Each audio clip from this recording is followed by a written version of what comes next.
सबको ओम नमो नारायण। प्रेम वर्षा सत्संग में आपका स्वागत। आज जो हम बात करने वाले हैं वो बात कईयों का जवाब है जो मुझे फ़ोन कॉल्स करके अपने या मैसेजेस के ज़रिए अपनी बात मेरे आगे रखते हैं। तो मैं कोशिश करता हूं कि वो बातों को सत्संग के ज़रिए, महात्माओं की, संतों की कथा के ज़रिए या किसी की जीवनी के ज़रिए आप तक पहुंचाऊं और आपके जीवन में परिवर्तन लाऊं। अभी जो मैं बात करने जा रहा हूं ये एक सत्य कथा है और ये किसी संत की है। वो जब संत बने तो उन्होंने सारी दुनिया में अपनी इस बात का प्रचार किया, इस कथा का प्रचार किया और संत ने आगे संत को, संत ने आगे संत को, संत ने आगे संत को। ऐसे ही किसी संत के जरिए ये कथा मेरे पास आई तो उनकी सत्य कथा मैं आपके साथ साझा करता हूँ। लोग कहते हैं कि मेरे को शॉर्टकट करना है, मेरे को जल्दी आगे आना है, मेरे को 2 नंबर से आगे आना है। ये 2 नंबर, 3 नंबर, 4 नंबर से क्या होता है वो इस कथा के जरिए आपके सामने आ जाएगा। क्यों कि करने वाला वो परमेश्वर है, वो परमात्मा है और वो अपना हिसाब बड़ा अच्छे से करता है सच में। मैं कथा शुरू करता हूँ। एक आदमी था, बहुत गरीब था, बड़े बुरे हाल थे उसके, पर लेकिन उसका एक दोस्त बड़ा अच्छा था। उसने अपने दोस्त को कहा कि मित्र, मेरे पास कोई पैसा नहीं, कारोबार नहीं, खाने को अन्न नहीं, मैं क्या करूं, मैं कैसे अपने घर को पालूं, मैं कैसे आगे बढ़ूं।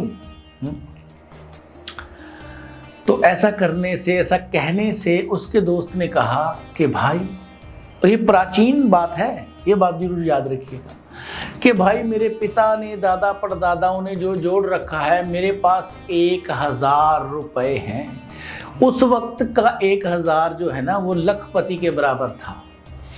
बोला कि तू पैसा मत लगाना, किसी भी काम में जो भी करेंगे उसमें पैसा मैं लगाऊंगा, पैसा मैं लगाऊंगा और वो पैसे का मूल जो मैं इन्वेस्टमेंट करूंगा उसको निकालने के बाद जो मुनाफा होगा आधा तेरा आधा मेरा।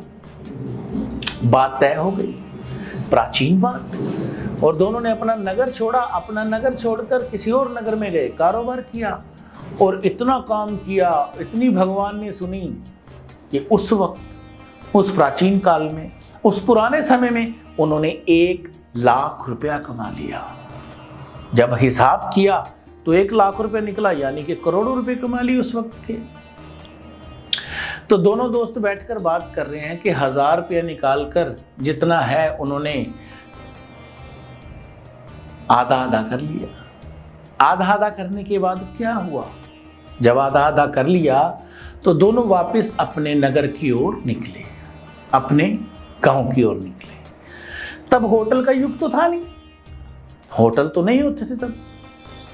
तो किसी धर्मशाला में रात को रुके और जब सोने लगे तो थोड़ी देर सोने से पहले जब शांति हुई तो जिस दोस्त के पास कोई पैसा नहीं था उसने क्या सोचा कि जितना भी पैसा है काश ये मेरा हो जाता तो मैं बहुत अमीर हो जाता, मैं बहुत बढ़ जाता।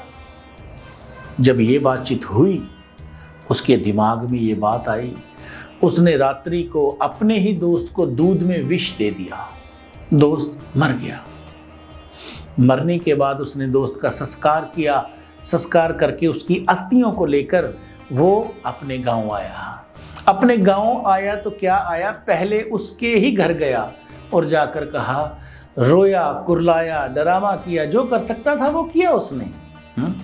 धोखाधड़ी जो भी किया, कहकर बोला कि वो उसको रास्ते में सांप ने डस लिया, सांप ने डस लिया और सांप के डसने से उसकी मृत्यु हुई। मैंने संस्कार किया, ये उसकी अस्थियां लाया हूँ, अस्थियां ले लीजिए। और साथ में उसने 10,000 रुपए उसकी बीवी को दिए।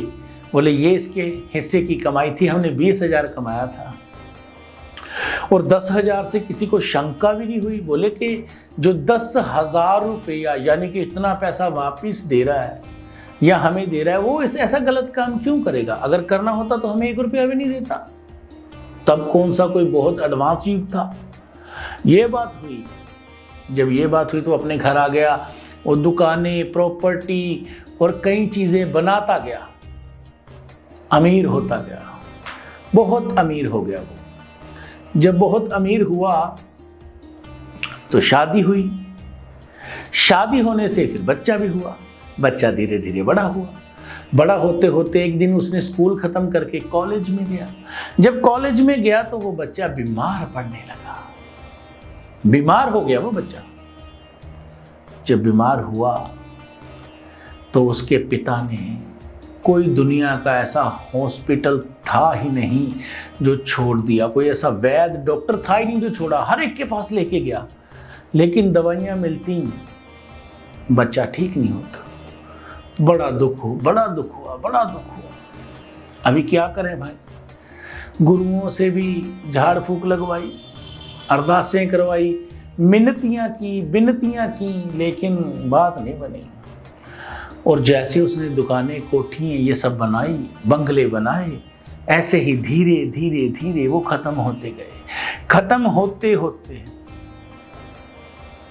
उतनी प्रॉपर्टी रह गई जिस एक घर ही जो उसके पास रह गया था। बच्चा इस अवस्था में आ चुका था जिसको हम कोमा भी बोल सकते हैं, अर्ध मृतक भी बोल सकते हैं, मृतक अवस्था भी बोल सकते हैं। ना वो कुछ बोल पाता, ना खा पाता, ना कह पाता, ना उठ पाता, बस वो जिस अवस्था में था उसी अवस्था में रह गए। पिता इतना दुखी हुआ, इतना दुखी हुआ, अपने ही बेटे के पास खड़ा होकर एक दिन रोते रोते उसने बोला कि मेरे बेटे, मैंने तेरे लिए क्या नहीं किया, अपना सब कुछ लुटा दिया, अपना सब कुछ दांव पे लगा दिया, सब कुछ बेच दिया यार, लेकिन तू ठीक क्यों नहीं होता? हे परमात्मा, मेरे लड़के को ठीक कर दे। इतनी बात बोलने की देर हुई जो मृतक अवस्था में लड़का पड़ा हुआ था, आधा मरा हुआ बेड पे लेटा था, कहते वो जोर जोर से हंसने लगा और हंसने के बाद बोला कि भूल गया। और पिता हैरान हुआ, ये कैसे हुआ? बोला भूल गया, मैं तेरा वो ही दोस्त हूं जिसको तुमने धर्मशाला में दूध में जहर देके मार दिया था। तो हैरान हुआ, बोला जितना भी मैंने तुमसे पैसा लेना था वो मूल के साथ ले लिया, ब्याज के साथ ले लिया। अब मैं चलता हूं, जितना पैसा रह गया है ना मेरा, वो तू मेरे क्रियाक्रम पे लगा देगा। ये बात कहते ही उसके बच्चे ने देह त्याग दी। उसके उस मित्र ने, जो पूर्व जन्म में उसका मित्र था, बच्चा बन के आया था, उसने देह को त्याग दिया। और जैसे ही देह को त्यागा, वो जो पिता था ना कहीं पापी रहा होगा, कहीं ना कहीं ऐसा रहा होगा कि मैं यहाँ से भी कर लूँ, ये कर लूँ, वो कर लूँ, है ना, वो तुरंत साधु हो गया। तो इसीलिए मैं अक्सर एक बात कहता हूँ कि उस संत ने, उस लाला ने जिसने वो ठगी की थी, उसने कहा था कि मेरी ये कथा घर घर में पहुँचा देना। मैं किसी को, मेरा काम किसी को डराना नहीं है, मैं तो अवेयर कर रहा हूँ, मैं तो ये बता रहा हूँ कि ऐसे मत करना, मैं तो ये कह रहा हूँ कि ऐसे मत करना। एक साधु, वो बाद में साधु बने और साधु बन के इसी बात को ही गाने लगे। इस तरह कर्मों का हिसाब भी हो जाता है। कर्मों के हिसाब की जो मुझे मैसेजेस आते हैं या बात कहते हैं, और भी बातें हैं, मैं वो भी आप तक साझा करूंगा। जैसे ही समय मिलेगा, फुर्सत मिलेगी, वो भी बात मैं आपके आगे रखूंगा, ज़रूर रखूंगा। वो भी कथा, मेरे पास तो यही चीज़ें हैं और यही आपके सामने रखूंगा। बस यही है कि कट मारो, लेकिन सच्चा कट मारना, जिससे किसी का भलाई हो और आपसे पाप नहीं हो। ओम नमो नारायण।